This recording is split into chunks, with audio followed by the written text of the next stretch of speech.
अंगणवाडी सेविका आणि मदतनीस यांना दरवर्षी भाऊबीज भेट म्हणजे ॲडिशनल बोनस दिवाळीचा हा दिला जात असतो. पूर्वीच्या कालावधीमध्ये सुद्धा तो दिला जायचा, पण बऱ्याचशा वेळेला तो दिवाळीच्या नंतर त्यांच्यापर्यंत पोचायचा.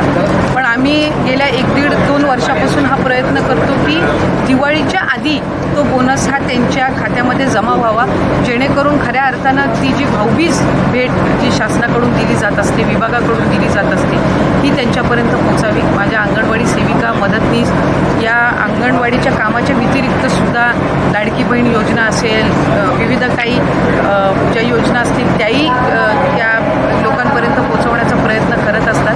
आज मी त्यांना दिवाळीच्या 15-20 दिवस आधीच नवरात्रीच्या कालावधीमध्ये आम्ही त्याची मान्यता देत आहोत, याचा एक आनंदसुद्धा आहे. मी राज्याचे मुख्यमंत्री देवेंद्र फडणवीस साहेब, उपमुख्यमंत्री शिंदे साहेब आणि अर्थ व नियोजन मंत्री उपमुख्यमंत्री अजितदादांचे आभार मानेन की त्यांनी आम्ही हा जो प्रस्ताव पाठवला त्याला मान्यता दिली आणि तो निधी उपलब्ध करून देण्याची त्यांनी जी काही तरतूद आहे ती त्या ठिकाणी उपलब्ध करून दिली आणि म्हणून दिवाळीच्या आधीच आम्ही सर्व अंगणवाडी सेविका आणि मदतनीस यांच्या खात्यामध्ये हा जो बोनस आहे हा त्या ठिकाणी जमा करणार.